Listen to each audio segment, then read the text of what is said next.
तबीयत काफ़ी ज़्यादा ख़राब हुई, मुझे वॉमिट स्टार्ट हो गई। छोटा भाई था मेरे साथ, हम इनकी शॉप पे पहुंचे, इनको दिखाया, ये मान नहीं रहे थे कि जी ये इंसानी फिंगर है। फिर इन्होंने खुद हाथ में पकड़ के चेक किया, इन्होंने कहा वाकई ये पूरा नेल है। वो जो आपके हाथ में लोथड़ा है उसमें फिंगरप्रिंट भी थे, नाखून भी बना हुआ था। नेल और पिछला बैग पोटा पूरा। इसकी एप्लीकेशन दर्ज करवा के क्या करना चाहते हैं, क्या निकालना है। डिप्टी डायरेक्टर के ऑफिस में गया, उनको मैंने टेबल पे उनके वो फिंगर रखी। आप इलाके के ना इसको मैंने बोला नहीं आपके साथ। अस्सलाम वालेकुम नाज़रीन, आपका मेज़बान यासिर शामी आपकी खिदमत में हाजिर है और आप देख रहे हैं डेली पाकिस्तान। आपने ये तो सुना होगा कि शवारमे और बर्गर की शॉप पर कुत्ते का या गधे का गोश्त मिलता है, लेकिन ये नहीं सुना होगा पाकिस्तान की तारीख में कि इंसानी गोश्त भी बेचा जा रहा है। कसूर के कोट बदर के इलाके में मौजूद हूँ और उस दुकान के बिल्कुल सामने हूँ जिसका नाम है चिक बॉस। ये वो नौजवान हैं शाहजेब लतीफ़, इन्होंने अपने घर में होम डिलीवरी के लिए ऑर्डर मंगवाया जिसमें जिंगर बर्गर और जिंगर पैटी बर्गर था।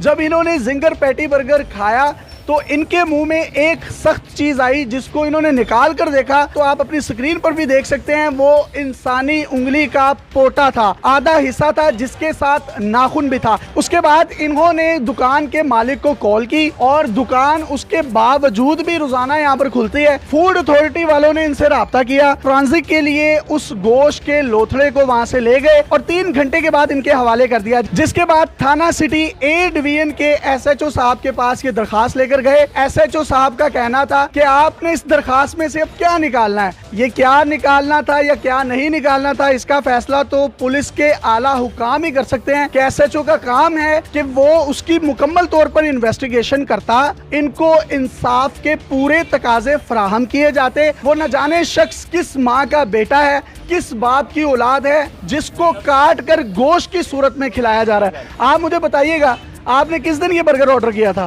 20 तारीख की रात को 10:30 बजे का टाइम था जब मैंने इनसे मंगवाया होम डिलीवरी पे, और 11 बजे जो है मैंने इनको कॉल करके बताया कि उसमें से इंसानी फिंगर निकली है पूरे नेल समेत। ये मान नहीं रहे थे, उन्होंने कहा ये ऐसा हो नहीं सकता। मैंने कहा चले मैं आपके पास आ रहा हूँ। जब मैं रास्ते में आ रहा था इनके पास तो अचानक मेरी तबीयत काफ़ी ज़्यादा ख़राब हुई, मुझे वॉमिट स्टार्ट हो गई। छोटा भाई था मेरे साथ, हम इनकी शॉप पे पहुंचे, इनको दिखाया, ये मान नहीं रहे थे कि जी ये इंसानी फिंगर है। फिर इन्होंने खुद हाथ में पकड़ के चेक किया, इन्होंने कहा वाकई ये पूरा नेल है। वो जो आपके हाथ में लोथड़ा है उसमें फिंगरप्रिंट भी थे, नाखून भी बना हुआ था। नेल और पिछला बैग पोटा पूरा साथ था उसके, जो फिंगर का जो है ना। और ये पोटा आप अपनी स्क्रीन पर देख भी सकते हैं जो कि वाज़ेह तौर पर नजर आ रहा है। पंजाब फूड अथॉरिटी वाले आपके पास कब आए? पंजाब फूड अथॉरिटी वाले 1 दिन के बाद उनसे रब्ता हुआ, उन्होंने कहा कि हम सुबह आएंगे, टीम आएगी। वो आई 10 बजे सुबह। उससे अगले दिन जो है पूरी इन्वेस्टिगेशन की, गोदाम है वहाँ पे जाके इनकी फ्रिजें चेक की उन्होंने। वो जो पैटी थी वो भेजने के लिए सैंपल कलेक्ट करके इन्होंने ले गए। डिप्टी डायरेक्टर के ऑफिस में गया, उनको मैंने टेबल पे उनके वो फिंगर रखी, उन्होंने कहा कि फॉरेंसिक टेस्ट के लिए भेजते हैं, आप वेट करें तो सुबह आपको बताएंगे इसका क्या है। 2-3 घंटे के बाद उनकी कॉल आई, उन्होंने कहा जी कि ये आप SHO साहब को पुलिस स्टेशन में इसको दें, वो ही करेंगे जो भी करना है। उन्होंने कहा हमारा जो काम था वो पेटी कलेक्ट कर लिए, हम सैंपल के लिए वो भेजेंगे, ये बाकी काम जो है पुलिस का वो। पुलिस ने क्या कहा आपको? पुलिस के पास गए, उन्होंने कहा कि जी ये आपने इसकी एप्लीकेशन दर्ज करवा के क्या करना चाहते हैं, क्या निकालना है। उन्होंने एप्लीकेशन तो मेरी एक्सेप्ट कर ली, तो उन्होंने कहा अब इसको फॉरेंसिक टेस्ट के लिए भेजते हैं, 2 दिन के बाद आपको इसका रिजल्ट बताएंगे। ये बात आपको किसने की कि एप्लीकेशन में से आपने क्या निकालना है? ये तो पुलिस का काम है। हाँ जी, SHO साहब ने। क्या नाम है? नाम ले उनका। वहीद आरफ नाम है उनका। कौन सा थाना है? थाना ए डिवीजन। ये तो एक हादसा है कि किसी भी बर्गर वाली दुकान से इस तरह की कोई चीज़ निकल आए। अब वो उनके जो सप्लायर हैं उनसे भी इन्वेस्टिगेशन होनी चाहिए, और रही सही कसर जो है वो पुलिस निकाल देती है कि आपने दरखास्त देके क्या निकालना है। भाई ये कत्ल है, ये कौन शख्स है जो इंसानों के गोश्त को बर्गर्स चिकन में मिलाकर खिलाया जा रहा है? कम से कम आप इन्वेस्टिगेशन तो करें। यहाँ पर बेशुमार कसूर के लोग हैं जो ये खाते हैं, इफ्तार के बाद भी लोग खाते हैं, फैमिलीज आते हैं, छोटे छोटे बच्चे खाते हैं, उनकी जिंदगियों का मसला है। और इन्होंने जिस तरीके से बताया, वो खाने के बाद मुझे वॉमिटिंग हुई, उल्टी हुई और इनको लेके जाया गया DHQ हॉस्पिटल में। अब मुतल्लिका थानेदार का क्या इस बारे में मौकिफ है, ये से भी जानेंगे और कोशिश करेंगे कि चिक बॉस के जो मालिक हैं उनका भी मौकिफ लें। चिक बॉस के ऑनर मोहम्मद अहमद साहब हमारे साथ मौजूद हैं। अहमद भाई, आपने बर्गर दिया, उसमें से इंसानी उंगली निकली, फिर वो इंसानी उंगली साबित हो गई, फिर? वैसे ही मैं इनसे मंगवाता हूँ से, उनकी ये बर्गर पैटी आती है, मेरे पास उसकी इनवॉइस मौजूद है, उनकी पैकिंग मौजूद है, उस पर एक्सपायरी डेट है। आपने उनसे कंप्लेन की कि यार ये चीज़ निकली है? मैंने उनसे कंप्लेन की, उन्होंने कहा जी हमारे पास ऐसा इशू कोई नहीं है। शाहजेब जो बेटा बर्गर लेके गया है मैंने उनसे खुद कहा कि मैं खुद चाहता हूँ कि इसकी इन्वेस्टिगेशन हो, इसकी फोरेंसिक हो। अगर उन्होंने ऐसा किया है, ये तो कंप्लेनर हैं, मैं खुद कंप्लेनर हूँ उनका। बहुत अच्छी बात की है अहमद भाई ने, और होना भी यूं चाहिए कि ऑब्वियसली ये इनके क्लाइंट हैं, इनके हजारों क्लाइंट भी होंगे जो कि इनके टेस्ट के गर्विदा होंगे। पैकिंग में ये एक चीज आ गई है तो इस चीज की इन्वेस्टिगेशन होनी चाहिए। वो कटा हुआ उंगली का मुबैना तौर पर जो हिस्सा है वो किस शख्स का है, वो किस औरत का है, वो किस माँ के बेटे का है, वो किस बहन के भाई का है, वो कौन लोग हैं जो इस घिनौने धंधे में मुलविस हैं। ये एक इंसानियत का मसला है, ये आपका मेरा सबका मसला है, ये इनका मसला नहीं है। ये बड़े पॉजिटिव अंदाज में इन्होंने भी ये बात की, जो कंप्लेंट करने वाले हैं और जिनके अगेंस्ट कंप्लेन की गई है वो भी ये चाहते हैं इन्वेस्टिगेशन हो। अब मुतल्लिका थाने से आपको पूरी रिपोर्ट लेकर देते हैं, आइए हमारे साथ। हम कसूर के थाना ए डिवीजन के SHO वहीद आरिफ से पुलिस का मौक़िफ़ लेने के लिए उनके ड्यूटी आवर्स में थाने पहुंचे तो मौसूफ अपने सरकारी कमरे में आराम फरमा रहे थे। मेरी टीम के एक रुकन ने दरवाजा खटखटाया और उनको ऑफिस में आने के लिए कहा, जिस पर वो शदीद बरहम और नाराज हुए कि आप मेरे कमरे में बगैर इजाजत अंदर आ कैसे गए। तो हुजूर सुन लीजिए, आप इस कौम के टैक्स के पैसों से तनख्वाहें लेते हैं और अवामी नौकर हैं। आपको आपकी तनख्वाहें ऑफिस में बैठकर शहरियों के जानो माल की हिफाजत के लिए दी जाती हैं, ना कि आराम के लिए। पुलिस स्टेशन और थाना जात अवामी मुकामात हैं, यहाँ जो चाहे जब चाहे 24 घंटों में से किसी भी वक्त आ सकता है, क्योंकि क्राइम का कोई वक्त नहीं होता, ये 24 घंटे होता है, लिहाजा इंसाफ भी 24 घंटे होना चाहिए।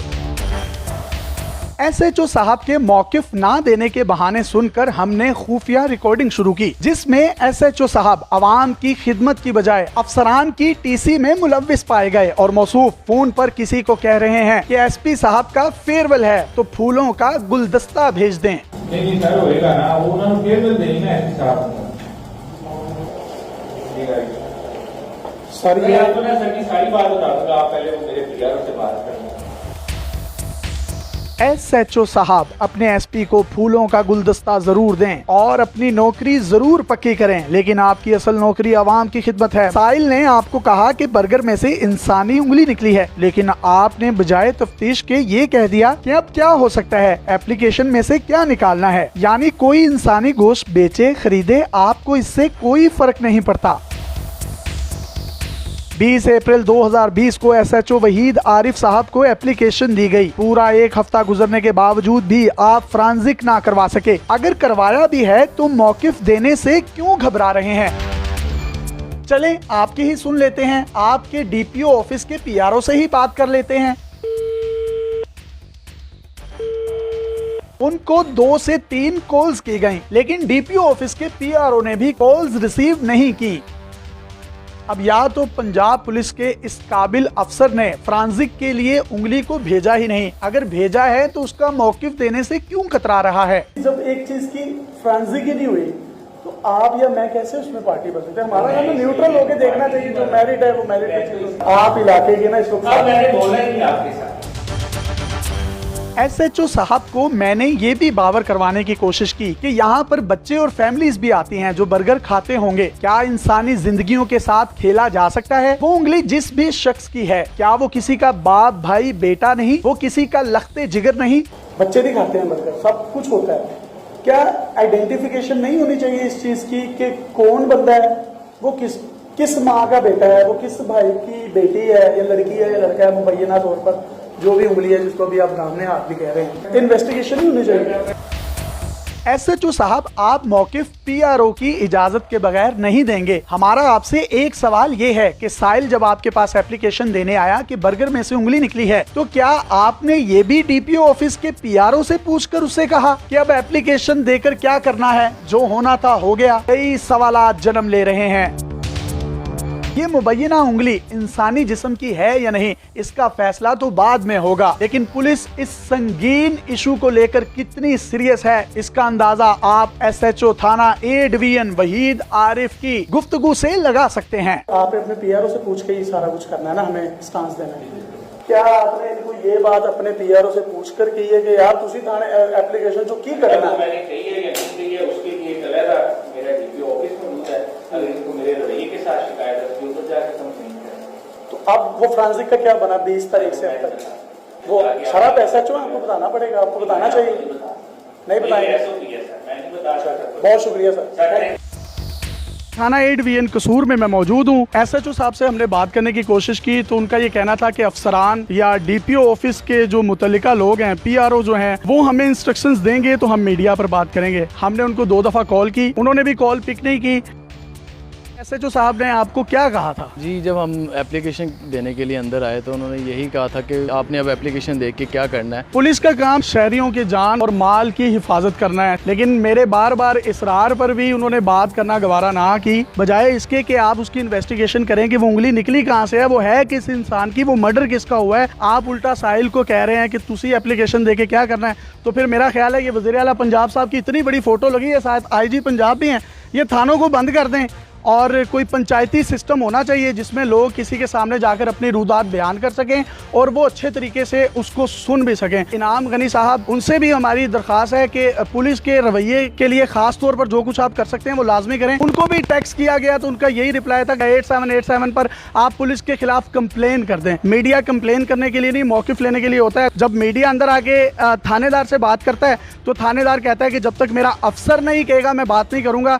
और मेरा ये सवाल है कि क्या उन्होंने अपने अफसर से पूछकर इनसे ये कहा कि आपने एप्लीकेशन में से क्या निकालना है? ये भी कुछ सवालिया निशान है।